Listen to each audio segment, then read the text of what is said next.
بسم اللہ الرحمن الرحیم۔ کتاب کا نام ہے حدیث و اصول حدیث مہا حل شدہ پرچہ جات، اور یہ کتاب ہے برائے اسلامیات پریویس یعنی پرچہ نمبر 2 15ویں جماعت کے لیے۔ اسلامیات پرچہ نمبر 2۔ سب سے پہلے ہم دیکھتے ہیں فہرست مضامین، عنوانات ہیں اور اس کے آگے صفحہ نمبر ہے۔ عنوان ہے نماز کا بیان یعنی اوقات نماز، صفحہ نمبر 1 پر۔ سوال: حدیث کا ترجمہ کریں اور اوقات نماز پر جامع نوٹ لکھیں، یہ بھی صفحہ نمبر 1 پر آپ کو ملے گا۔ چند ضروری اصلاحات، صفحہ نمبر 3۔ نماز ظہر کا وقت، صفحہ نمبر 3۔ نماز عصر کا وقت، صفحہ نمبر 4۔ سورج کے زرد ہونے کا مطلب، صفحہ نمبر 4۔ اوقات نماز میں اختلاف ائمہ، صفحہ نمبر 4۔ نماز مغرب کا وقت، صفحہ نمبر 5۔ نماز عشاء کا وقت، صفحہ نمبر 5۔ نماز فجر کا وقت، صفحہ نمبر 5۔ اگلا عنوان ہے وضو میں ہاتھ دھونے کا بیان۔ سوال: مندرجہ ذیل حدیث کا ترجمہ کریں اور وضو میں ہاتھ دھونے کا حکم تفصیل سے لکھیں، اور یہ ہے صفحہ نمبر 6 پر۔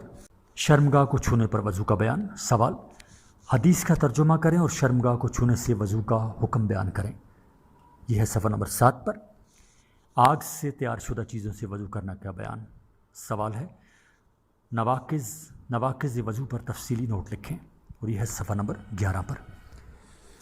سوال: حدیث کا ترجمہ کریں اور آگ سے پکائی ہوئی چیز کھانے سے وضو کی حقیقت بیان کریں، صفحہ نمبر 13۔ آگ سے پکی ہوئی چیز کھانے سے وضو کا حکم، صفحہ نمبر 14۔ مرد اور عورت کے ایک برتن سے وضو کرنے کا بیان۔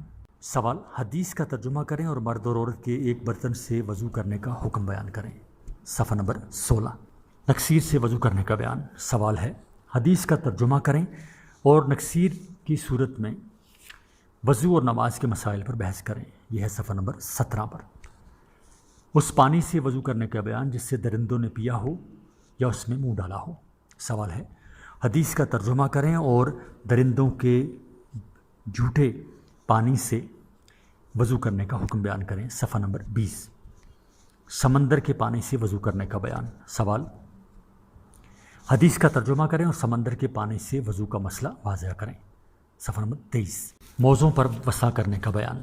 سوال ہے حدیث کا ترجمہ کریں اور موزوں پر یعنی جرابوں پر مسح کرنے کی شرعی حیثیت بیان کریں، صفحہ نمبر 24۔ موزوں پر مسح کرنا اولا ہے یا پاؤں دھونا، صفحہ نمبر 28۔ موزوں پر مسح کی مدت، صفحہ نمبر 28۔ جراب پر مسح کرنے کا حکم، صفحہ نمبر 30۔ غسل جنابت کا بیان۔ سوال: حدیث کا ترجمہ کریں اور غسل جنابت کا طریقہ تفصیل سے لکھیں، صفحہ نمبر 31۔ اس شخص کا بیان جو رات کو جنبی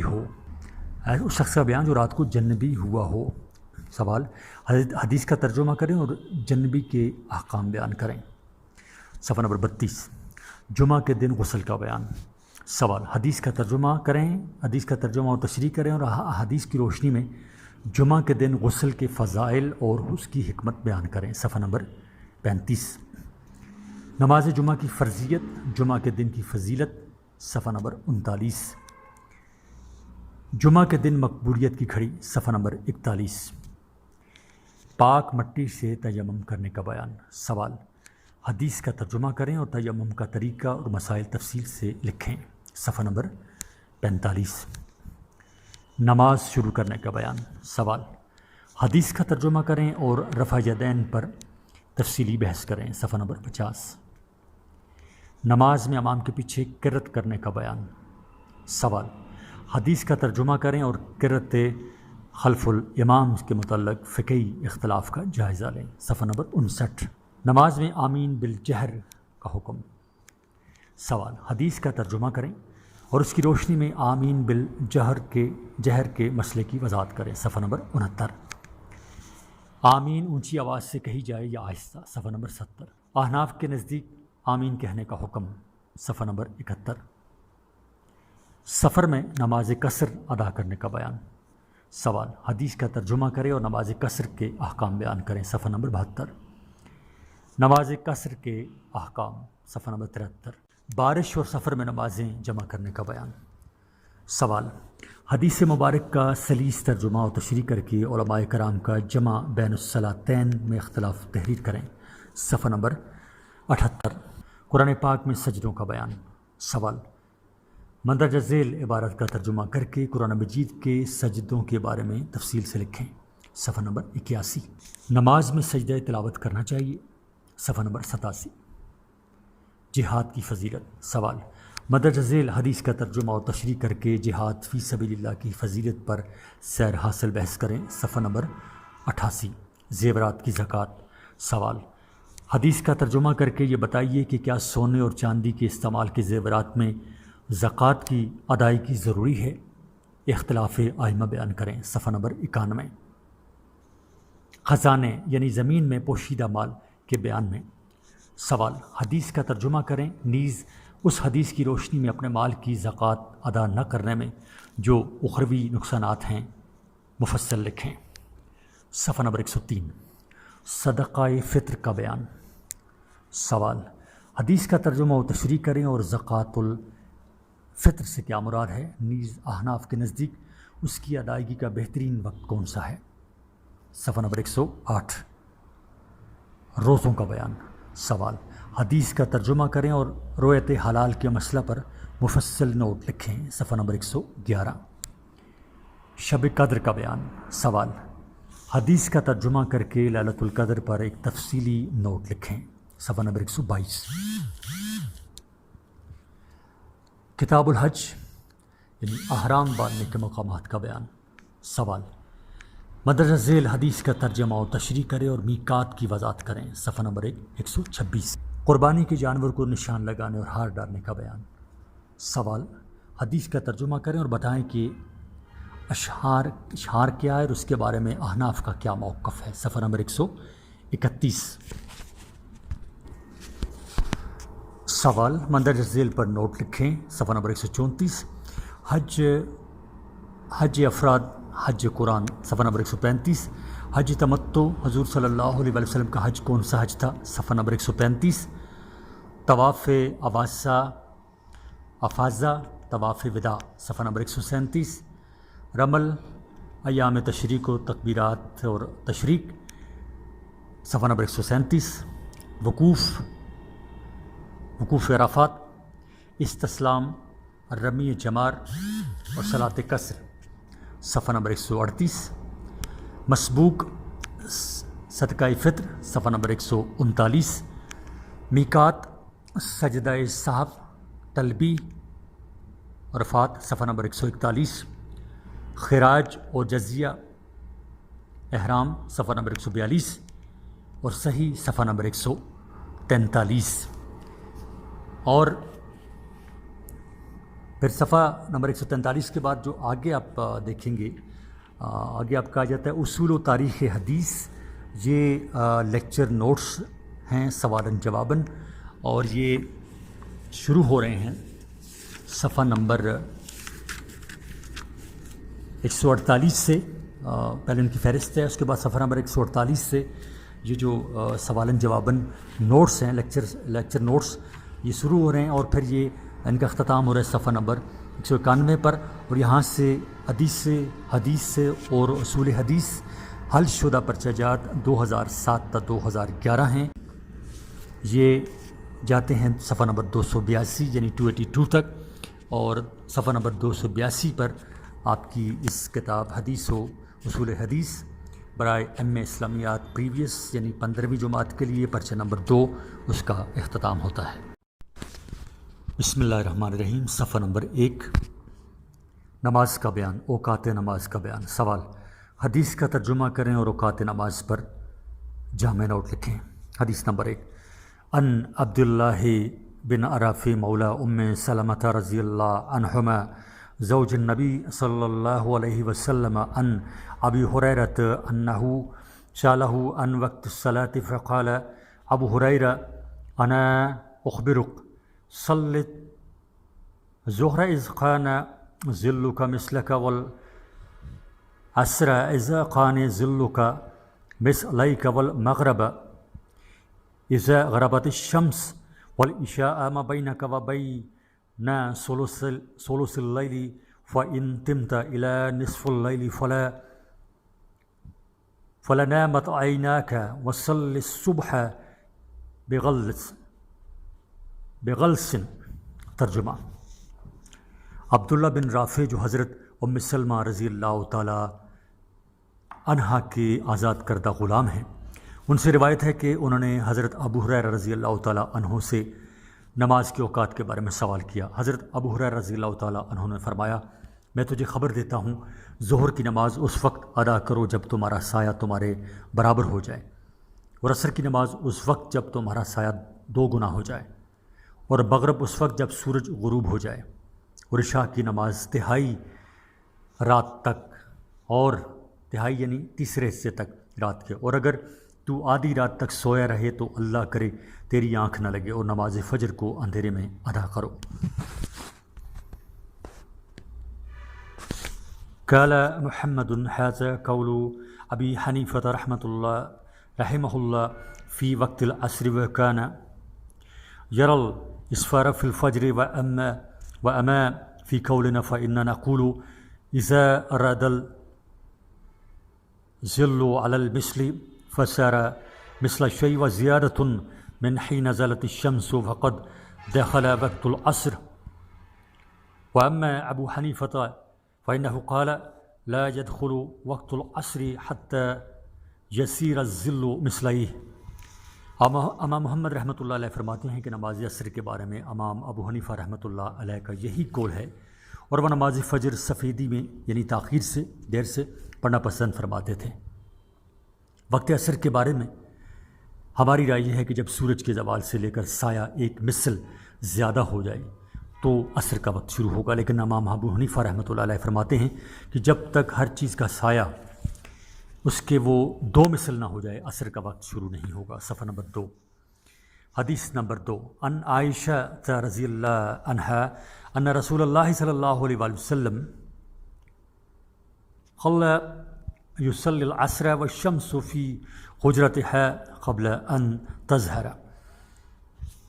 ترجمہ یہ ہے کہ امام مالک رحمۃ اللہ علیہ نے ہمیں خبر دی، وہ ابن شہاب ظاہری سے اور وہ عروہ سے روایت کرتے ہیں کہ انہیں ام المومنین حضرت عائشہ رضی اللہ تعالی عنہا نے حدیث میں بیان فرمائی کہ رسول اللہ صلی اللہ علیہ وسلم نے نماز عصر اس وقت ادا فرماتے تھے کہ ابھی دھوپ دیواروں پر چڑھنے سے پہلے ان کی حجرہ شریف میں ہی ہوتی تھی.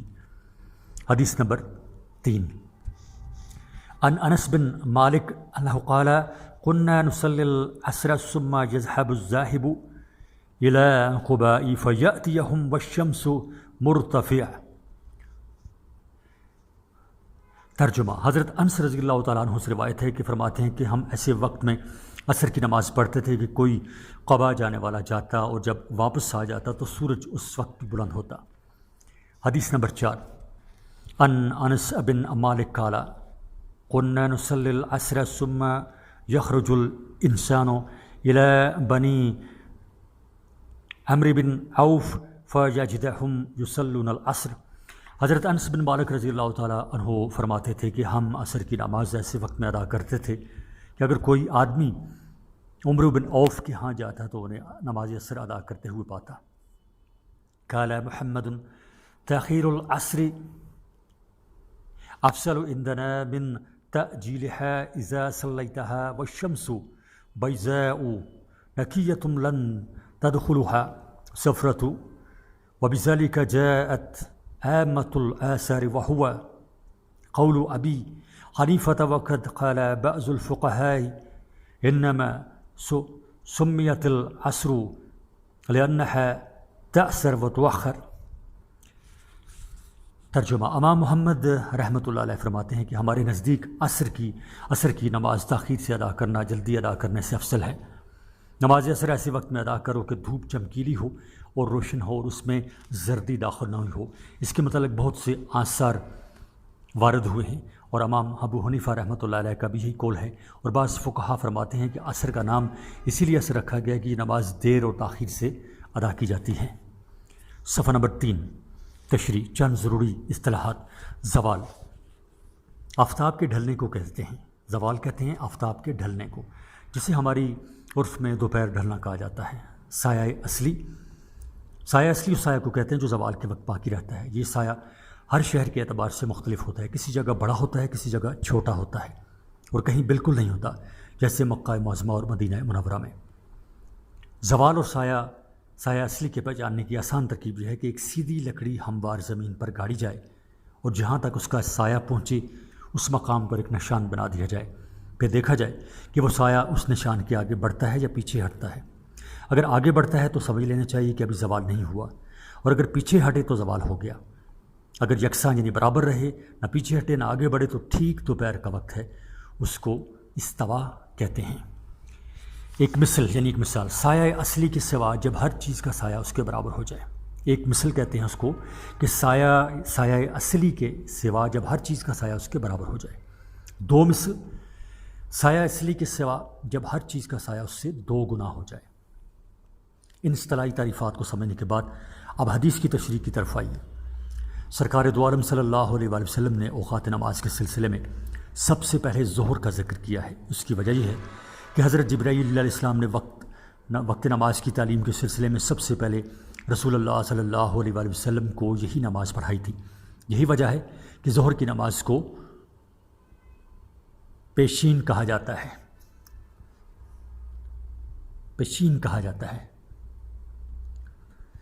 نماز ظہر کا وقت۔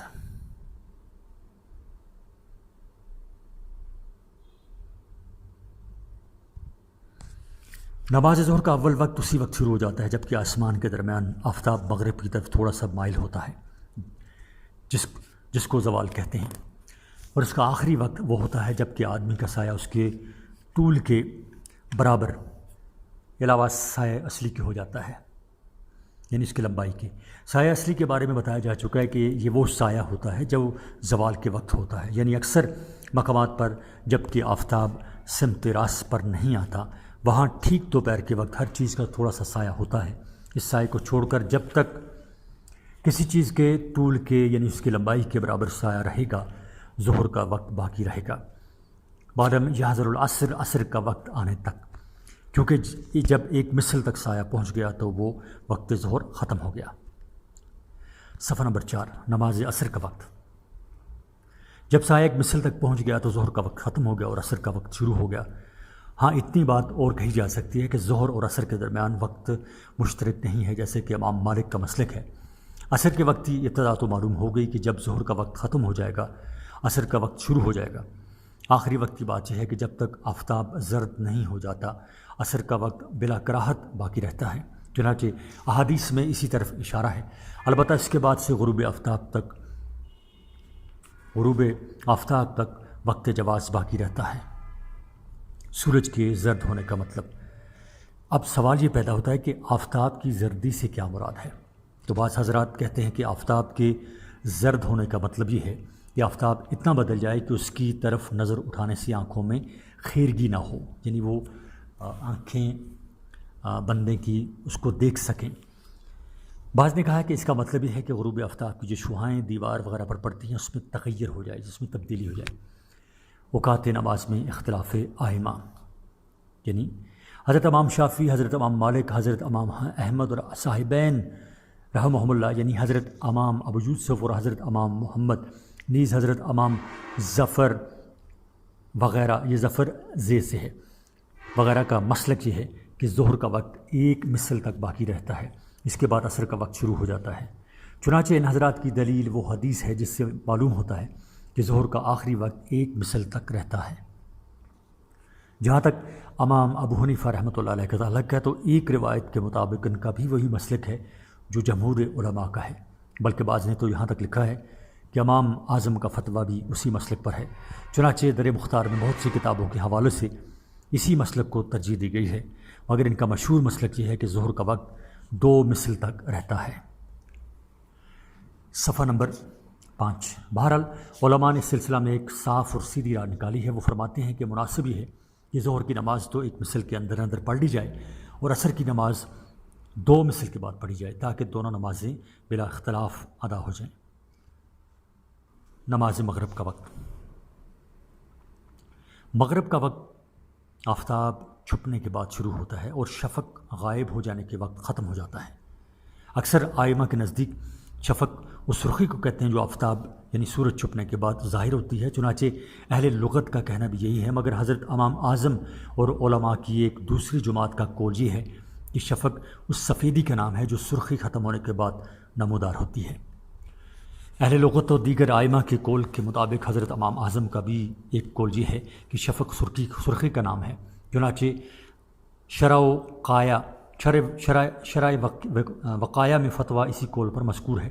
لہٰذا احتیاط کا تقاضا یہ ہے کہ مغرب کی نماز تو سرخی غائب ہونے سے پہلی پڑھی جائے اور عشاء کی نماز سفیدی غائب ہو جانے کے بعد پڑھی جائے تاکہ دونوں نمازیں بلا اختلاف ادا ہوں۔ نماز عشاء کا وقت۔ عشاء کے بارے میں مختار مسلک اور فیصلہ یہ ہے کہ اس کا وقت شفق غائب ہونے کے بعد شروع ہوتا ہے اور ٹھیک آدھی رات تک بلا کراہت باقی رہتا ہے، البتہ وقت جو از طلوع فجر سے پہلے تک رہتا ہے۔ نماز فجر کا وقت۔ فجر کا وقت طلوع صبح صادق کے بعد شروع ہوتا ہے اور طلوع آفتاب پر ختم ہو جاتا ہے۔ بظاہر تو حدیث سے یہ معلوم ہوتا ہے کہ طلوع صبح صادق کے بعد سے طلوع آفتاب تک تمام وقت نماز فجر کے لیے مختار ہے، یہ مگر بعض حضرات فرماتے ہیں کہ فجر کی نماز کا وقت مختار اسفار تک ہے، اس کے بعد وقت جواز رہتا ہے۔ صبح کی نماز تاریکی میں پڑھنے کا سبب بظاہر یہ معلوم ہوتا ہے کہ چونکہ صحابہ رات بھر سونے کے بجائے ذکر و عبادت میں مشغول رہنے کی وجہ سے صبح سویرے ہی مسجد میں موجود رہتے تھے، اس لیے آپ صلی اللہ علیہ وآلہ وسلم جماعت کی کثرت کے پیش نظر جلدی پڑھ لیتے تھے۔ صفحہ نمبر 6۔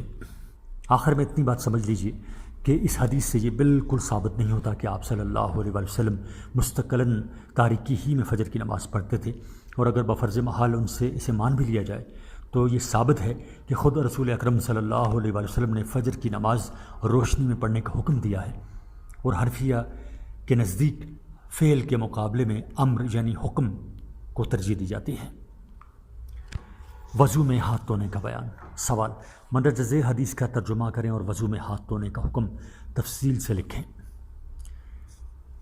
حدیث نمبر 1۔ عن ابی ہریرہ ان رسول اللہ صلی اللہ علیہ وآلہ وسلم قال سورۃ اذا استيقظ احدكم من نومه فليغسل يده قبل ان يدخلها في وضوءه فإن أحدكم لا يدري أين باتت يده قال محمد هذا حسن وهكذا ينبغي أن يفعل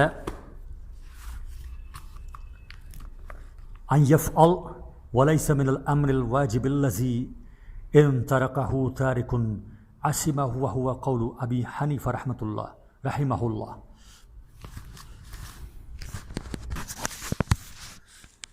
ترجمہ۔ حضرت ابو ہریرہ رضی اللہ تعالیٰ عنہ راوی ہیں کہ سرکار دو عالم صلی اللہ علیہ وآلہ وسلم نے ارشاد فرمایا، جب تم میں سے کوئی آدمی سو کر اٹھے تو اپنے ہاتھ کو پانی کے برتن میں نہ ڈالے جب تک کہ اسے 3 بار نہ دھو لے، اس لیے کہ اسے نہیں معلوم کہ رات بھر اس کا ہاتھ کہاں رہا۔ صحیح بخاری اور صحیح مسلم۔ امام محمد رحمۃ اللہ علیہ فرماتے ہیں کہ یہ اچھا عمل ہے اور ایسے کرنا ہی مناسب ہے، لیکن یہ واجب نہیں ہے کہ جس نے ترک کیا وہ گنہگار ہو جائے گا، اور یہی امام ابو حنیفہ رحمۃ اللہ علیہ کا قول ہے۔ تشریح: اس حدیث سے ثابت ہوا کہ وضو سے پہلے ہاتھوں کو دھونا سنت ہے۔ جہاں تک سو کر اٹھنے کے بعد کی قید کا سوال ہے، اس کی وجہ یہ ہے کہ عرب میں پانی کی قلت ہوتی ہے، خاص طور پر نبوت میں تو پانی بہت ہی کم مقدار میں دستیاب ہوتا تھا، اس لیے اکثر و بیشتر لوگ پانی سے استنجا نہیں کرتے تھے، پہلے ڈھیلوں سے یا پتھروں سے صاف کر لیا کرتے تھے، اور یہ ظاہر ہے کہ گرم ہوا کی بنا پر سوتے میں استنجا کے مقام پر پسینہ آ جاتا ہے۔ اس صورت میں یہ احتمال ہوتا ہے کہ رات میں سوتے وقت ہاتھ استنجا کے مقام پر پہنچ جائے جس سے ہاتھ گندے ہو جائیں۔ صفحہ نمبر 7۔ جیسے کہ آپ صلی اللہ علیہ وآلہ وسلم نے فرمایا کہ سونے والے کو یہ معلوم نہیں ہوتا کہ اس کا ہاتھ رات کو سوتے وقت کہاں رہا، اس لیے آپ صلی اللہ علیہ وآلہ وسلم نے حکم دیا کہ جب کوئی آدمی سو کر اٹھے تو اسے چاہیے کہ وہ پہلے اپنے ہاتھوں کو پانی کے برتن میں نہ ڈال دے بلکہ ہاتھ 3 مرتبہ دھو ڈالے تاکہ وہ پاک و صاف ہو جائیں، اس کے بعد برتن سے پانی لے کر وضو کر لے۔ بہرحال یہاں نیند کی قید تو اس لیے ہے کہ اس میں ہاتھوں کو نجاست لگنے کا احتمال ہے، ورنہ ہر ایک وضو کرنے والے کو پہلے 3 مرتبہ ہاتھ دھونا چاہیے۔ اس لیے علماء لکھتے ہیں کہ اس طرح ہاتھ دھونا اس آدمی کے لیے بھی سنت ہے جو سو کر نہ اٹھا ہو، کیونکہ ہاتھ دھونے کا سبب یعنی ہاتھ کو نجاست و میل لگنے کا احتمال جاگنے کی حالت میں بھی موجود ہے۔ ہاتھ دھونے کا یہ حکم فرض اور واجب نہیں ہے بلکہ مسنون کے درجے میں ہے کہ آپ صلی اللہ علیہ وسلم نے اس کا حکم احتیاط کے طور پر دیا ہے۔ اگر کوئی آدمی ہاتھ نہ دھوئے تو وہ بھی پاک ہے کہ اگر بغیر دھوئے ہاتھ میں پانی ڈال دے تو اس سے پانی ناپاک و نجس نہیں ہوتا، کیونکہ سوتے میں ہاتھ کا ناپاک ہونا یقینی نہیں ہے بلکہ احتمال کے درجہ کی چیز ہے۔ مگر حضرت امام مسند احمد بن حنبل فرماتے ہیں کہ سو کر اٹھنے کے بعد ہاتھ کا دھونا واجب ہے۔ اگر کوئی آدمی سو کر اٹھا اور اس نے بغیر دھوئے ہاتھ پانی میں ڈال دیا تو پانی ناپاک ہو جائے گا۔ شرمگاہ کو چھونے پر وضو کرنے کا بیان۔ سوال، حدیث کا ترجمہ کریں اور شرمگاہ کو چھونے سے وضو کا حکم بیان کریں۔ جواب، حدیث نمبر 1، ان مصعب بن سعد قال كنت امسك المصحف على سعد فاحتقتك فعال لعلك مسست ذكرك فقلت نعم، قال قم فتوضأ، قال فقمت فتوضأت ثم رجعت۔ صفحہ نمبر 8۔ ترجمہ اس حدیث کا۔ حضرت مصعب بن سعد رضی اللہ تعالیٰ عنہ سے روایت ہے کہ میں حضرت سعد کے لیے قرآن کریم اٹھانے کی خدمت انجام دیتا تھا۔ ایک دن میں نے شرمگاہ کو خارج کی تو آپ نے فرمایا جاؤ اور وضو کرو۔ میں کھڑا ہوا اور وضو کر کے واپس حاضر ہوا۔ حدیث نمبر 2، عن سالم بن عبد الله عن أبي أنه كان يغتسل ثم يتوضأ فقال له أما يجزئك الغسل من الوضوء؟ قال بلى لكني أحيانا أمس ذكري فتوضأ.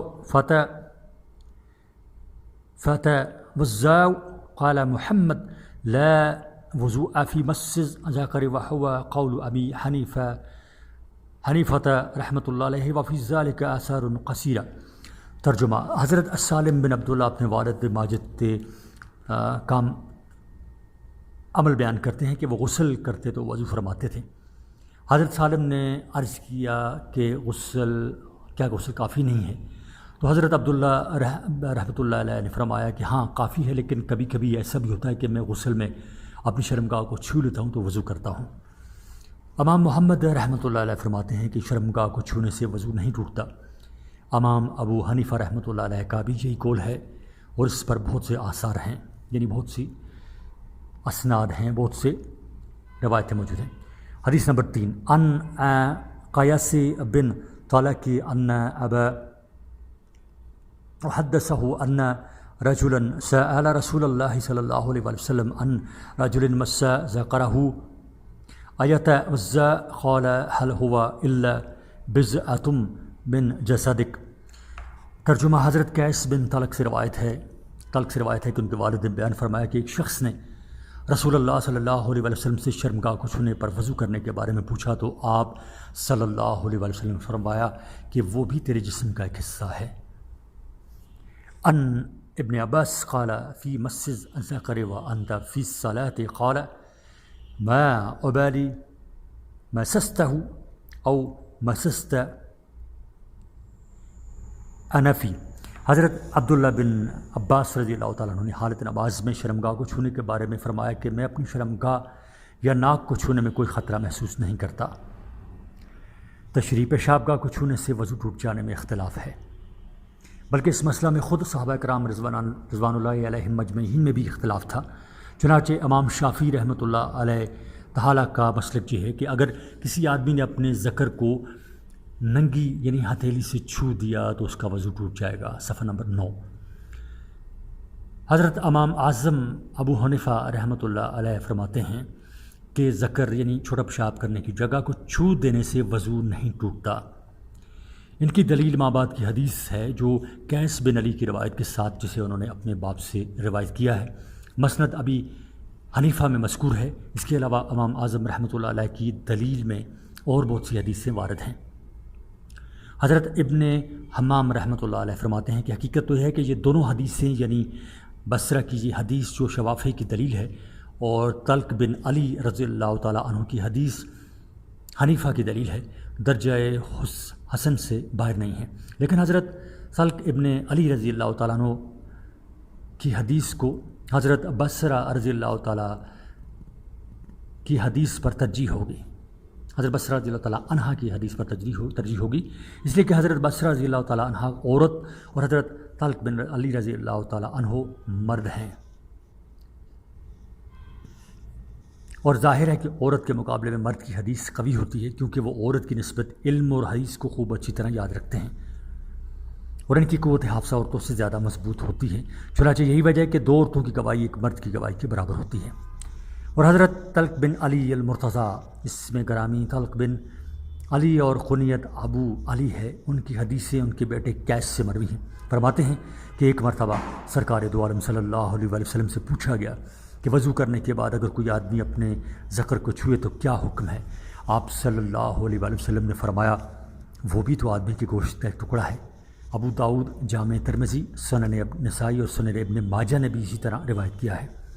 امام محی السنہ علیہ رحمہ اللہ فرماتے ہیں کہ یہ حدیث منسوخ ہے، اس لیے کہ حضرت ابو ہریرہ رضی اللہ تعالیٰ عنہ حضرت طلق بن علی رضی اللہ تعالیٰ عنہ کے آنے کے بعد اسلام لائے ہیں، اور حضرت ابو ہریرہ رضی اللہ تعالیٰ عنہ سے رسول اللہ صلی اللہ علیہ وسلم کی یہ حدیث منقول ہے کہ جب تم میں سے کسی کا ہاتھ اپنے ذکر پر پہنچ جائے اور ہاتھ اور ذکر کے درمیان کوئی چیز حائل نہ ہو تو اس کو چاہیے وضو کرے۔ شافعی، دار قطنی اور سنن نسائی نے بصرہ رضی اللہ تعالیٰ عنہ سے یہ روایت نقل کی ہے جس میں لیس بینہ و بینہا شیء ان کے الفاظ مذکور ہیں۔ صفحہ نمبر 10۔ رسول اللہ صلی اللہ علیہ وسلم کے جواب کا مطلب یہ ہے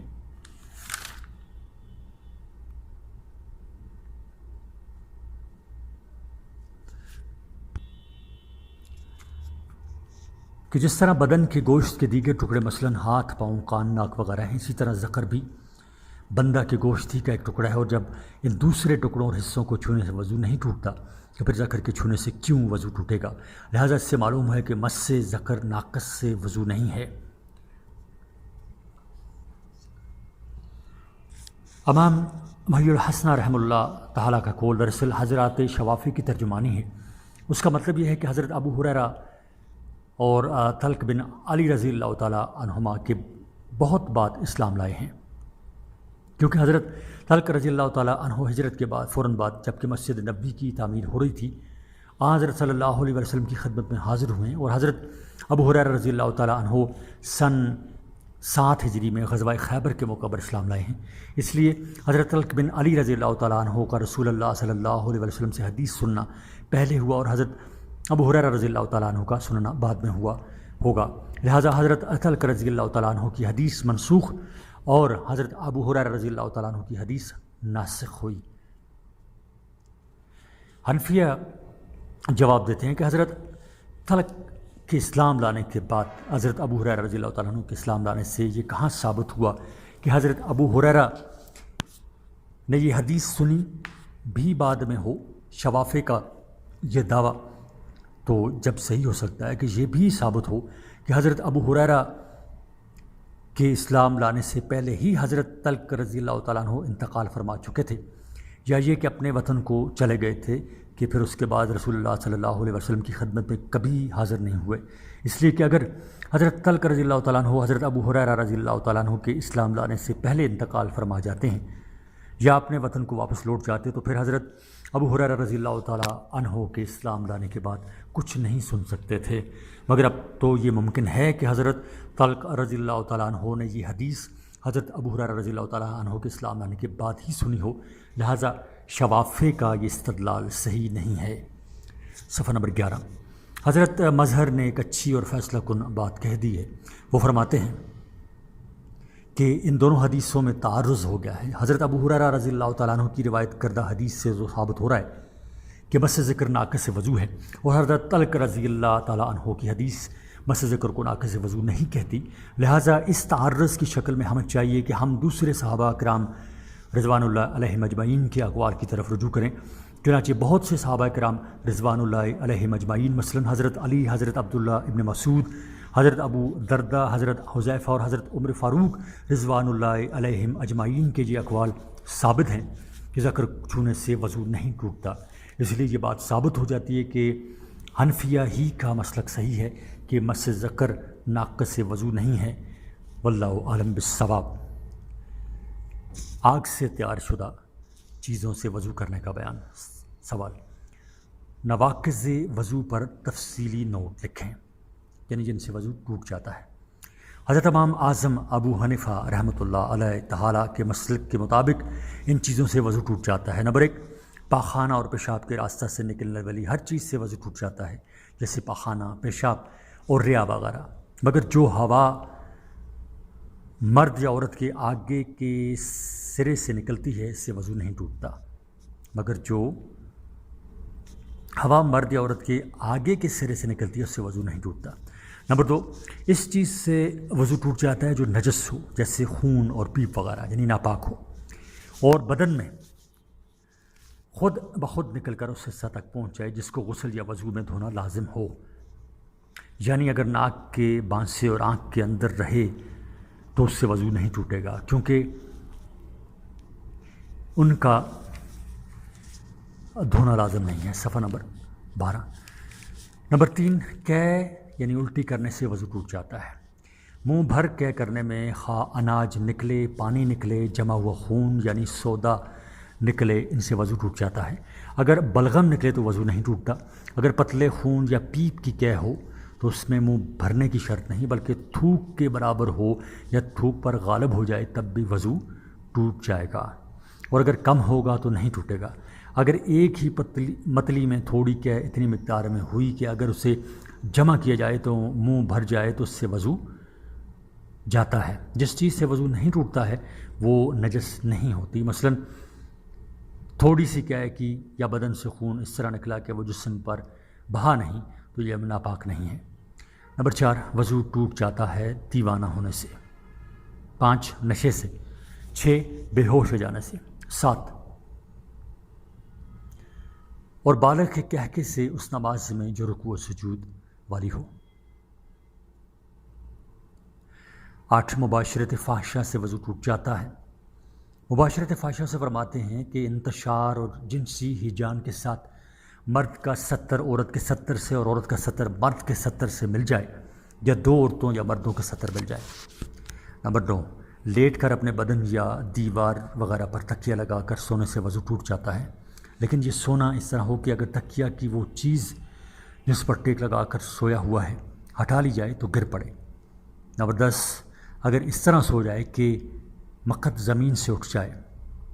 مقد جو بڑے پاخانہ جہاں سے کرتے ہیں، پیشاب کرتے ہیں، اس جگہ کو مقد زمین سے اٹھ، وہ اس کو کہتے ہیں مقد زمین سے اٹھ جائے، یعنی پہلو پر یا کولوں پر یا چت یا منہ کے بل یا کولے کو دیوار سے لگا کر یا پیٹ پاؤں پر لگا کر جھکا ہوا سو جائے تو وضو ٹوٹ جاتا ہے، اور اگر کھڑا کھڑا سو جائے یا رکوع اور سجدہ کی حالت میں سو جائے تو وضو نہیں ٹوٹتا، مگر شرط یہ ہے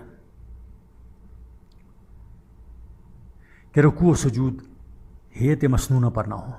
اگر زخم میں کیڑے نکلیں یا گوشت کٹ کر گر جائے تو وضو نہیں ٹوٹتا۔ اگر زخم میں کیڑے نکلیں یا گوشت کٹ کر گر جائے تو وضو نہیں ٹوٹتا۔ صفحہ نمبر 13۔ اگر جونک لگائی جائے، 11 نمبر پر، اگر جونک لگائی جائے اور وہ خون پی کر بھر گئی یا بڑی چچڑی نے پیٹ بھر کر خون پیا تو وضو ٹوٹ جاتا ہے، اور اگر ایسا نہیں ہے تو وضو نہیں ٹوٹتا۔ 12، اگر کسی کی آنکھ دکھنے آتی ہے اور آنسو نکلتے ہیں تو وضو ٹوٹ جاتا ہے۔ اس سلسلہ میں اکثر لوگ غافل ہیں، اس کا خیال نہیں کرتے، اس لیے اس کا خیال رکھنا چاہیے۔ ہاں، اگر کوئی آدمی ایسا ہے جس کی آنکھیں ہمیشہ جاری رہتی ہیں، یعنی بہتی رہتی ہیں، تو وہ صاحب عذر ہو جاتا ہے، اس کا وضو برقرار رہتا ہے۔ نمبر 12، اگر کان دکھتا ہے اور اس سے پیپ یا کچھ لہو نکلے تو وضو ٹوٹ جاتا ہے۔ ان میں سے 2 چیزیں یعنی پیشاب اور پاخانہ کے راستہ سے نکلنے والی چیزوں اور نیند پر تمام علماء کا اتفاق ہے کہ یہ چیزیں ناقض وضو ہیں، باقی چیزیں مختلف ہی ہیں۔ سوال، حدیث کا ترجمہ کریں اور آگ سے پکائی ہوئی چیز کھانے سے وضو کی حقیقت بیان کریں۔ حدیث نمبر 2، أخبرنا مالك حدثنا وهب بن قيسان قال سمعت جابر بن عبد الله يقول رأيت أبا بكر الصديق أكل لحم ثم صلى ولم يتوضأ۔ ترجمہ، امام محمد رحمۃ اللہ علیہ فرماتے ہیں کہ ہمیں امام مالک رحمۃ اللہ علیہ نے خبر دی، انہوں نے فرمایا کہ ہمیں وہب بن قیسان نے حدیث بیان فرمائی۔ وہ فرماتے ہیں کہ میں حضرت جابر بن عبداللہ رضی اللہ تعالیٰ عنہ کو یہ فرماتے ہوئے سنا کہ میں نے حضرت ابو بکر صدیق رضی اللہ تعالیٰ عنہ کو گوشت کھاتے ہوئے دیکھا، پھر انہوں نے بغیر وضو کیے نماز عطا فرمائی۔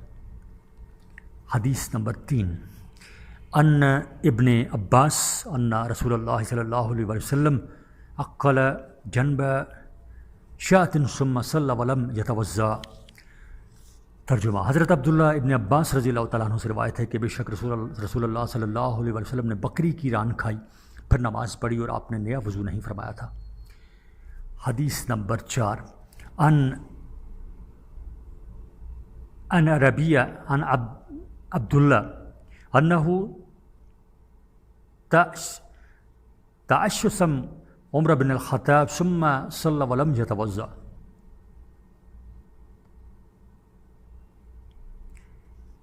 حضرت ربیع حضرت عبداللہ رضی اللہ تعالیٰ عنہ سے بیان کرتے ہیں کہ بے شک انہوں نے رات کا کھانا حضرت عمر رضی اللہ تعالیٰ عنہ کے ساتھ کھایا اور پھر نماز ادا کی اور نیا وضو نہ کیا۔ صفحہ نمبر 14، حدیث نمبر 5، ان ابین ابن عثمان ان عثمان بن عفان اقل لحما و خبزا فتى دوبارہ پڑھتا ہوں میں حدیث کو۔ حدیث نمبر 5، ان ابان ابن عثمان ان عثمان بن عفان اقل لحما و خبزا فتمزمز وغسل يديه ثم مسحهما بوجهه ثم صلى ولم يتوضا۔ ترجمہ، حضرت ابان بن عثمان فرماتے ہیں کہ حضرت عثمان بن عفان رضی اللہ تعالیٰ عنہ نے گوشت اور روٹی کھائی اور پھر کلی کی اور دونوں ہاتھوں کو صاف کر کے منہ پر پھیرا، پھر نماز ادا کی اور نیا وضو نہ فرمایا۔ حدیث نمبر 6، ان یحییٰ بن سعید قال سألت عبداللہ بن عامر بن ربیع العدوی ان الرجال یتوضا ثم یصیب الطعام قد مسته النار ایتوضا منه قال قد رأیت ابی یفعل ذلك ثم لا یتوضا۔ حضرت یحییٰ بن سعید فرماتے ہیں کہ میں حضرت عبداللہ بن عامر بن ربیع ادوی سے ایک ایسے شخص کے بارے میں سوال کیا جس نے وضو کیا اور پھر آگ سے تیار شدہ کھانا کھایا، تو کیا وہ دوبارہ وضو کرے گا؟ انہوں نے فرمایا میں نے اپنے والد ماجد کو اسی طرح کرتے ہوئے دیکھا ہے کہ پھر نیا وضو نہیں فرماتے تھے۔ تشریح، آگ سے پکی ہوئی چیز کھانے سے وضو کا حکم۔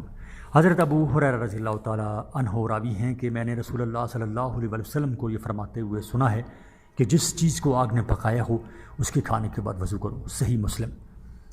امام محی السنہ رحمۃ اللہ علیہ فرماتے ہیں کہ یہ حکم حضرت عبداللہ بن عباس رضی اللہ تعالیٰ عنہ کی اس حدیث سے منسوخ ہے کہ رسول اللہ صلی اللہ علیہ وسلم نے بکری کا شانہ کھایا، پھر نماز پڑھی اور وضو نہیں کیا۔ صحیح البخاری اور صحیح مسلم۔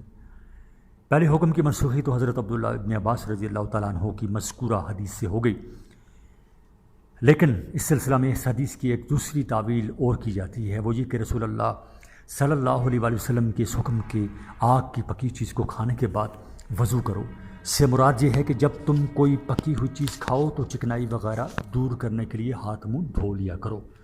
صفحہ نمبر 15، کیونکہ نہ صرف یہ کہ نظافت و صفائی کا یہی تقاضا ہے بلکہ یہ سنت بھی ہے، چنانچہ اسی کو وضوء طعام بھی کہا جاتا ہے۔ اس صورت میں حدیث کو منسوخ کہنے کی بھی ضرورت نہیں رہے گی۔ اسی طرح کی چند حدیث ملاحظہ فرمائیں۔ حضرت ابو رافع رضی اللہ تعالیٰ عنہ فرماتے ہیں کہ اس بات کی قسم کھاتا ہوں کہ میں سرکار دو عالم صلی اللہ علیہ وسلم کے لیے بکری کا پیٹ یعنی کہ اندر کی چیزیں مثلاً دل، کلیجی وغیرہ بھونتا تھا۔ آپ صلی اللہ علیہ وسلم نے اس میں سے کھاتے، پھر نماز کے لیے کھڑے ہو جاتے اور وضو نہ کرتے۔ صحیح مسلم۔ اور حضرت ابو رافع رضی اللہ تعالیٰ عنہ راوی ہیں کہ ایک دن میرے پاس تحفہ کے طور پر بکری بھیجی گئی، چنانچہ میں نے اس کے گوشت کو پکانے کے لیے ہانڈی میں ڈال دیا اسی اثناء میں رسول اللہ صلی اللہ علیہ وسلم تشریف لائے اور فرمایا ابو رافع یہ کیا ہے؟ میں نے عرض کیا یا رسول اللہ بکری کا گوشت ہے جو میرے پاس ہدیہ کے طور پر آیا تھا، اسی کو میں نے ہانڈی میں پکا لیا ہے۔ آپ نے فرمایا ابو رافع ایک دست دو، یعنی ایک ہاتھ اس کا دو۔ میں نے دست خدمت اقدس میں پیش کر دیا۔ پھر آپ صلی اللہ علیہ وسلم نے فرمایا دوسرا دست دو۔ میں نے دوسرا دست بھی خدمت اقدس میں پیش کر دیا۔ آپ صلی اللہ علیہ وسلم نے پھر فرمایا ایک دست اور دو۔ میں عرض کیا یا رسول اللہ بکری کے تو دو ہی دست ہوتے ہیں اور وہ دونوں ہی آپ کی خدمت میں پیش کر چکا ہوں، اب کہاں سے لاؤں؟ سرکار دو عالم صلی اللہ علیہ وسلم نے سے فرمایا ابو رافع اگر تم خاموش رہتے تو مجھ کو دست پر دست دیے چلے جاتے جب تک کہ تم چپ رہتے۔ پھر آپ صلی اللہ علیہ وسلم نے پانی منگوایا اور منہ دھویا، یعنی کلی کی، پھر انگلیوں کے پورے دھوئے اور کھڑے ہوئے اور پھر نماز پڑھ کر ابو رافع کے پاس تشریف لے گئے اور ان کے نزدیک ٹھنڈا گوشت دیکھا۔ چنانچہ آپ صلی اللہ علیہ وسلم نے سکھایا، اس کے بعد مسجد تشریف لے گئے اور شکرانہ کی نماز پڑھی۔ دست یعنی سینگ، اس کے سینگ، دست یہاں سینگ کہیں گے، غلطی سے میں نے اس کو اس کے پاؤں ہاتھ کے دیے، دست یعنی سینگ، ذرا بکری کے دو ہی سینگ ہوتے ہیں۔ صفحہ نمبر 16 اہم اور حضرت انس ابن مالک رضی اللہ تعالیٰ عنہ فرماتے ہیں کہ میں ابی بن قاب اور ابو طلحہ رضی اللہ تعالیٰ عنہما بیٹھے ہوئے تھے، ہم نے گوشت روٹی کھائی، کھانے سے فارغ ہو کر میں نے وضو کے لیے پانی منگوایا۔ ابی بن ابن قاب اور طلحہ رضی اللہ تعالیٰ عنہما نے کہا تم وضو کیوں کرتے ہو؟ میں نے کہا اس کھانے کی وجہ سے جو میں نے ابھی کھایا ہے۔ ان دونوں نے کہا کیا تم پاک چیزوں کے کھانے سے وضو کرتے ہو؟ ان چیزوں کو کھا کر اس آدمی نے وضو نہیں کیا جو تم سے بہتر ہیں، یعنی رسول اللہ صلی اللہ علیہ وسلم۔ مسند احمد بن عمل۔ مرد اور عورت کے ایک برتن سے وضو کرنے کا بیان۔ حدیث نمبر 1 سوال، مرد اور عورت سے ایک برتن سے وضو کرنے کا حکم بیان کریں۔ حدیث نمبر 1 عن نافع عن ابن عمر كان الرجال والنساء يتوضؤون جميعا في زمان رسول اللہ صلی اللہ علیہ وسلم۔ ترجمہ، حضرت نافع حضرت عبداللہ بن عمر رضی اللہ تعالیٰ عنہ سے بیان کرتے ہیں کہ رسول اللہ صلی اللہ علیہ وسلم کے زمانے میں مرد اور عورتیں ایک ہی برتن سے وضو کرتے تھے۔ قال محمد لا باس بأن تتوضأ المرأة وتغتسل مع الرجل من إناء واحد إن بدأت قبله أو بدأ قبلها وهو قول أبي حنيفة رحمه اللہ۔ امام محمد رحمۃ اللہ علیہ فرماتے ہیں کہ اس میں کوئی کبات نہیں کہ مرد اور عورتیں ایک ہی برتن سے وضو اور غسل کریں، چاہے پہلے عورت شروع کرے یا مرد، اور امام ابو حنیفہ رحمۃ اللہ علیہ کا یہ بھی یہی قول ہے۔ تشریح، حضرت عبداللہ ابن عباس رضی اللہ تعالیٰ عنہ فرماتے ہیں کہ ایک دن سرکار دو عالم صلی اللہ علیہ وسلم کی زوجہ مطہرہ نے لگن سے، یعنی لگن میں بھرے ہوئے پانی سے، برتن لگن جو ہوتا ہے برتن، چلو لے کر غسل کیا۔ جب رسول اللہ صلی اللہ علیہ وسلم نے اسی لگن میں بچے ہوئے پانی سے وضو کرنے کا ارادہ فرمایا تو انہوں نے عرض کیا کہ یا رسول اللہ میں جنبی تھی اور میں نے اس سے غسل کیا ہے۔ آپ صلی اللہ علیہ وسلم نے فرمایا پانی تو جنبی نہیں ہوتا۔ صفحہ نمبر 17 یعنی جنبی کے نہانے سے یا اس کے کسی عضو کے پڑنے سے پانی ناپاک نہیں ہوتا۔ جامع ترمذی سنن ابن داؤد۔ اور دارمی نے بھی ایسی ہی روایت نقل کی ہے۔ شرح السنہ میں عبداللہ بن ابن عباس رضی اللہ تعالیٰ عنہ سے اور انہوں نے حضرت میمونہ رضی اللہ تعالیٰ عنہا سے اس کے اہم الفاظ روایت نقل کی ہیں۔ اس حدیث سے بصرات سے یہ معلوم ہوتا ہے کہ عورت کے غسل کے بقیہ پانی سے مرد کا وضو کرنا جائز ہے، لیکن ایک دوسری روایت ہے جس میں منقول ہے کہ رسول اللہ صلی اللہ علیہ وسلم نے عورت کے غسل کے بقیہ پانی سے مرد کو وضو کرنے سے منع فرمایا ہے۔ لہٰذا ان دونوں روایتوں میں مطابقت کے لیے کہا جائے گا کہ یہ حدیث تو جواز پر دلالت کرتی ہے اور وہ دوسری حدیث ترک کی اولیت پر دلالت کرتی ہے، یعنی اگر کوئی مرد عورت کے غسل کے بقیہ پانی سے وضو کرنا چاہے تو حدیث کی روح سے اس کا وضو جائز تو ہو جائے گا، لیکن دوسری حدیث کے پیش نظر اس پانی سے وضو نہ کرنا ہی بہتر اور اولیٰ ہوگا۔ علامہ سید جمال الدین رحمۃ اللہ علیہ فرماتے ہیں کہ اس حدیث سے جو عورت کے غسل یا وضو کے بچے ہوئے پانی سے مرد کو وضو کرنے کی جو ممانعت ثابت ہو رہی ہے، اس کو نہیں یہ تنزیہی پر معمول کیا جائے، تاکہ اس حدیث اور اس حدیث میں جس سے یہ ثابت ہو چکا ہے کہ رسول اللہ صلی اللہ علیہ وسلم نے اپنی زوجہ مطہرہ کے غسل کے بچے ہوئے پانی سے وضو فرمایا تھا، تحرس پیدا نہ ہو سکے، یعنی کوئی اعتراض نہ ہو سکے، اور دونوں حدیثیں اپنی اپنی جگہ قابل عمل رہیں۔ نکسیر کی وجہ سے وضو کرنے کا بیان۔ سوال، حدیث کا ترجمہ کریں اور نکسیر کی صورت میں وضو اور نماز کے مسائل پر بحث کریں۔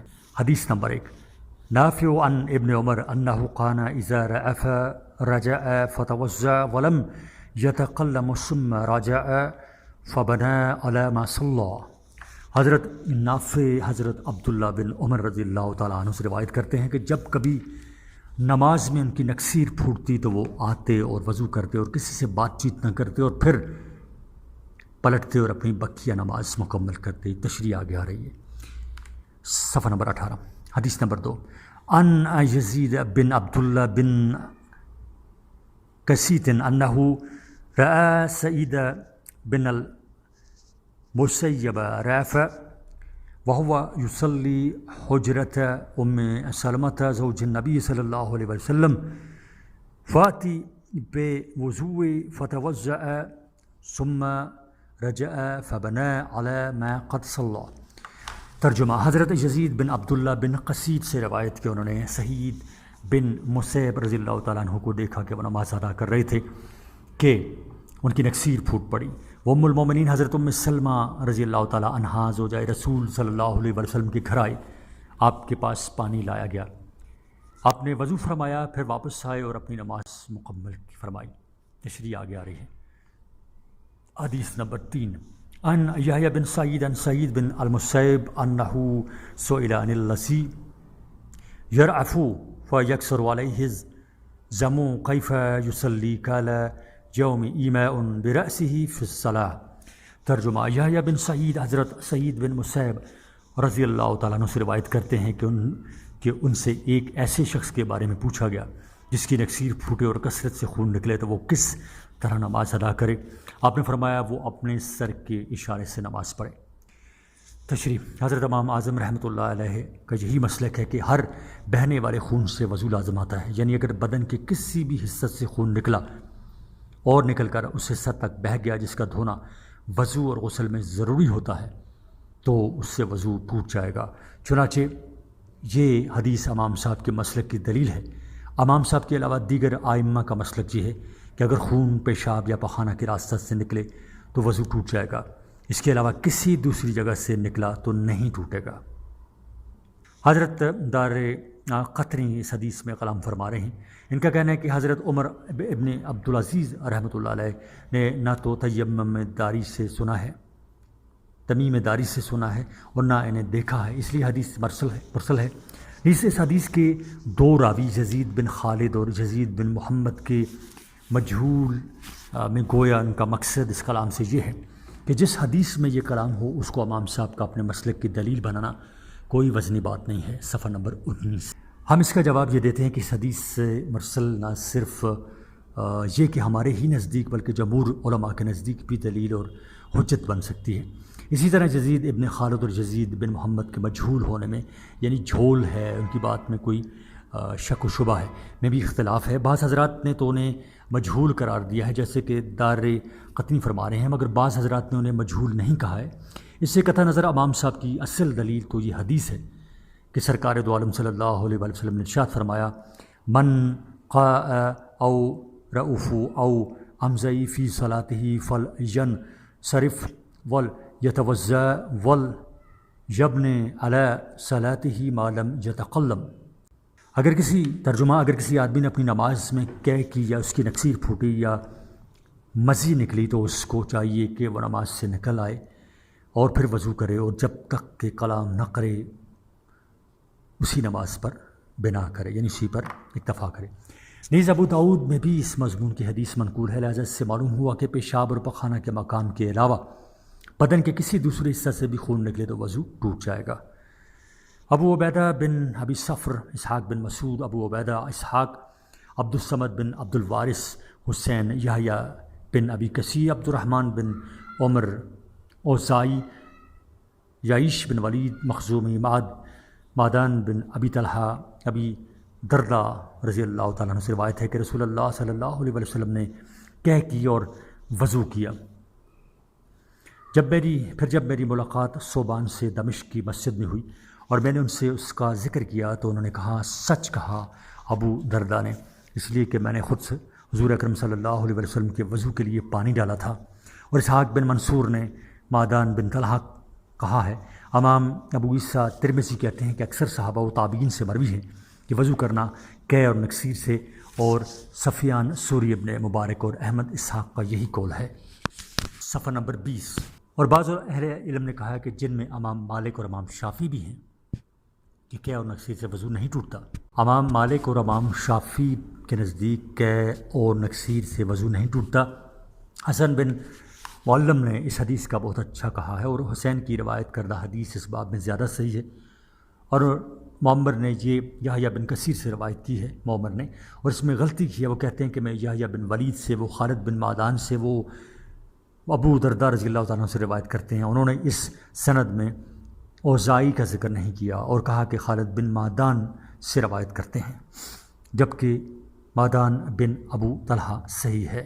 یہ آڈیو ریکارڈنگ آپ کے لیے ہیومینیٹیرین ڈیولپمنٹ آرگنائزیشن ایبٹ آباد کی طرف سے کی گئی۔ ہیومینیٹیرین ڈیولپمنٹ آرگنائزیشن ایبٹ آباد 2011 سے اپنی مدد آپ کے تحت صحت، تعلیم اور معاشی خود مختاری کے شعبوں میں بہتری کے لیے کوشاں ہے۔ ادارہ نہ صرف خیبر پختونخوا بلکہ ملک بھر کے نابینا طلباء کی تعلیمی مشکلات کو دور کرنے کے لیے FA تا MA MSc کی نصابی کتب اور کورسز، جن میں علامہ اقبال اوپن یونیورسٹی کے کورسز بھی شامل ہیں، ان کتب اور کورسز کو ادارہ نے آڈیو میں منتقل کرنے کا اہتمام کیا ہے، آڈیو ریکارڈنگ میں، تاکہ نابینا طلباء بھی تعلیم تک رسائی حاصل کرنے کے بعد ملک و قوم کی ترقی و خوشحالی میں اپنا کردار بھرپور طریقے سے ادا کر سکیں۔ یہ تمام ریکارڈنگز ادارہ کی طرف سے نابینا طلباء کو بالکل مفت فراہم کی جا رہی ہیں۔ صفحہ نمبر 20 ہی جاری ہے۔ اس پانی سے وضو کرنے کا بیان جس سے درندوں نے پانی پیا ہو یا اس میں منہ ڈالا ہو۔ سوال، حدیث کا ترجمہ کریں اور درندوں کے جھوٹے پانی سے وضو کا حکم بیان کریں۔ حدیث نمبر 1، ان یحس بن عبد الرحمن بن حاتب بن ابی بلتعۃ ان عمر بن الخطاب رضی اللہ تعالیٰ عنہ خرج في ركب فبن عمرو بن العاص حتى وردوا حوزا فقال عمرو بن العاص يا صاحب الحوز هل ترد حوزك السباع فقال عمر بن الخطاب يا صاحب الحوز لا تخبرنا فإن نرد على السباع وترد علينا۔ ترجمہ، یحییٰ بن عبد الرحمن بن حاتب بن ابی بلعطا سے روایت ہے کہ بے شک حضرت عمر رضی اللہ تعالیٰ عنہ چند سواروں کے ساتھ نکلے، ان میں حضرت عمرو بن العاص بھی تھے، یہاں تک کہ وہ ایک حوض پر پہنچے تو حضرت عمرو بن العاص رضی اللہ تعالیٰ عنہ صاحب حوض سے دریافت کیا، جس کا حوض تھا، اس سے دریافت کیا کہ کیا حوض سے درندے بھی پانی پیتے ہیں؟ حضرت عمر رضی اللہ تعالیٰ عنہ نے فرمایا، اے صاحب حوض، ہمیں نہ بتانا، کیونکہ کبھی ہم درندوں سے پہلے آتے ہیں، اور کبھی وہ ہم سے پہلے آتے ہیں۔ قال محمد اذا كان الحوض عظيما ان حرقت منه داهية لم تتحرك به الناحية الأخرى لم يفسد ذلك الماء ما ولغ فيه من سبع ولا ما وقع فيه من قدر إلا أن يغلب على ريح أو طعم فإذا كان حوزا صغيرا إن حرقت منه ناحية تحركت الناحية الأخرى فولغ فيه السباع أو وقع فيه القدر لا يتوزع منه إلا جريان عمر بن الخطاب رضی اللہ تعالیٰ عنہ قارح أن يخبره ونحاه عن ذلك وهذا كله قول أبي حنیفة رحمۃ اللہ۔ ترجمہ، امام محمد رحمۃ اللہ علیہ فرماتے ہیں کہ جب حوض اتنا بڑا ہو کہ ایک طرف ہلانے سے دوسری طرف حرکت نہ ہوتی ہو تو درندے کے پانی پینے سے اور نجاست کے گرنے سے وہ پانی ناپاک نہیں ہوتا، یہاں تک کہ اس کا ذائقہ اور بو نہ بدل جائے۔ اور جب حوض اتنا چھوٹا ہو کہ ایک طرف حرکت سے دوسری طرف بھی پانی متحرک ہو جاتا ہو تو اس میں درندوں کو منہ ڈالنے یا نجاست کے گرنے سے وہ پانی پاک نہیں رہے گا، اس لیے اسے وضو نہ کیا جائے۔ خبردار، کیا اس نے دیکھا خبردار کیا اس نے دیکھا کہ حضرت عمر رضی اللہ تعالیٰ عنہ نے صاحب ہوش کا بتانا مکروہ سمجھا اور اسے خبر دینے سے منع فرمایا۔ یہی قول امام ابو حنیفہ رحمۃ اللہ علیہ کا ہے۔ تشریح اور حضرت جابر رضی اللہ تعالیٰ عنہ راوی ہیں کہ سرکار دو عالم صلی اللہ علیہ وآلہ وسلم سے سوال کیا گیا کہ کیا ہم اس پانی سے وضو کر سکتے ہیں جس کو گدھوں نے استعمال کیا ہو؟ آپ صلی اللہ علیہ وآلہ وسلم نے فرمایا کہ ہاں، اس پانی سے وضو کرنا جائز ہے، اور اس پانی سے بھی وضو کرنا جائز ہے جس کو درندوں نے استعمال کیا ہو۔ شرح سننا۔ اس حدیث سے بظاہر تو یہ معلوم ہوتا ہے کہ درندوں کا مستعمل یعنی ان کا استعمال کی چیز پاک ہے، جیسا کہ حضرت امام شافعی رحمۃ اللہ علیہ کا یہی مسلک ہے کہ مگر حضرت امام ابو حنیفہ رحمۃ اللہ علیہ کے نزدیک درندوں کا استعمال کیا ہوا پانی ناپاک ہے، اور اس کی وجہ یہ بیان کی جاتی ہے کہ جب کوئی درندہ پانی وغیرہ کو استعمال کرے گا اس میں اس کا لحاظ یقیناً پڑے گا، اور لحاظ گوشت سے پیدا ہوتا ہے، اور ظاہر ہے کہ درندوں کا گوشت ناپاک ہوتا ہے، اس لیے اس کے استعمال کیے ہوئے کو بھی ناپاک کہا جائے گا۔ اب جہاں تک ان حدیثوں کا تعلق ہے جن سے درندوں کے مستعمل کا پاک ہونا یعنی ان کی استعمال کی ہوئی چیزوں کا پاک ہونا معلوم ہوتا ہے، اس کے بارے میں علماء کرام فرماتے ہیں کہ ان احادیث کے بارے میں کوئی یقینی بات نہیں کی جا سکتی، کیونکہ ان احادیث کے بارے میں کوئی یقینی بات اس لیے نہیں کی جا سکتی کیونکہ ان احادیث کی صحت ہی میں کلام کیا جاتا ہے کہ آیا یہ احادیث صحیح بھی ہیں یا نہیں۔ صفحہ نمبر 22۔ اگر ان احادیث کو صحیح مان بھی لیا جائے تو یہ کہا جائے گا کہ ان حدیث سے درندوں کے مستعمل پانی کے پاک ہونے کا ثبوت ملتا ہے۔ اس سے وہ پانی مراد ہے جو جنگل میں بڑے بڑے تالابوں میں جمع ہوتا ہے۔ چنانچہ اس کی تشریح یعنی اس کی وضاحت سے بات آگے آنے والی حدیث سے بھی جو حضرت یحییٰ اور حضرت ابو سعید رحمہ اللہ تعالیٰ عنہما سے مروی ہیں ہوتی ہے، جن میں وضاحت کے ساتھ ثابت ہو رہا ہے کہ اگر درندے نے ایسے پانی کو استعمال کیا جو بہت زیادہ مثلاً کسی بڑے تالاب وغیرہ میں پانی ہے تو پاک ہوگا، اگر پانی تھوڑا ہوگا تو وہ درندوں کے استعمال کر دینے سے ناپاک ہو جائے گا۔ پھر اس بات کو ذہن نشین کر لیجئے کہ اگر یہ مان لیا جائے کہ ان حدیث میں درندے اور پانی عموم مراد ہیں کہ پانی خواہ تھوڑا ہو یا زیادہ وہ درندوں کے استعمال کرنے سے ناپاک نہیں ہوتا، تو کیا اس شکل میں یہ لازم نہیں آتا کہ کتوں کے جوٹے کو بھی پاک کہا جائے؟ حالانکہ کوئی بھی کتے کے جوٹے کو پاک نہیں کہتا۔ لہٰذا اس سے معلوم ہوا کہ جن احادیث سے درندوں کے جوٹے پانی کا پاک ہونا معلوم ہوتا ہے اس سے وہی پانی مراد ہے جو جنگل میں بڑے بڑے تالابوں میں جمع رہتا ہے اور جو بہت زیادہ ہوتا ہے۔ اس موقع پر برسبیل تذکرہ ایک مسئلہ بھی سن لیجئے۔ یہ تو آپ سبھی جانتے ہیں کہ کتے کا لحاف یعنی اس کا تھوک وغیرہ بھی ناپاک ہوتا ہے۔ یہی وجہ ہے کہ اگر کتوں کا لحاف وغیرہ کپڑے یا بدن کے کسی حصے پر لگ جائے تو اس کو دھو کر پاک کرنا ضروری ہوتا ہے۔ مگر اس سلسلے میں اتنی بات یاد رکھیے کہ اگر کسی کتے نے کسی آدمی کے بدن کے کسی حصے کو منہ سے پکڑ لیا یا کسی کپڑے کو منہ میں دبا لیا تو اس کا مسئلہ یہ ہے کہ کتے نے اگر غصے کی حالت میں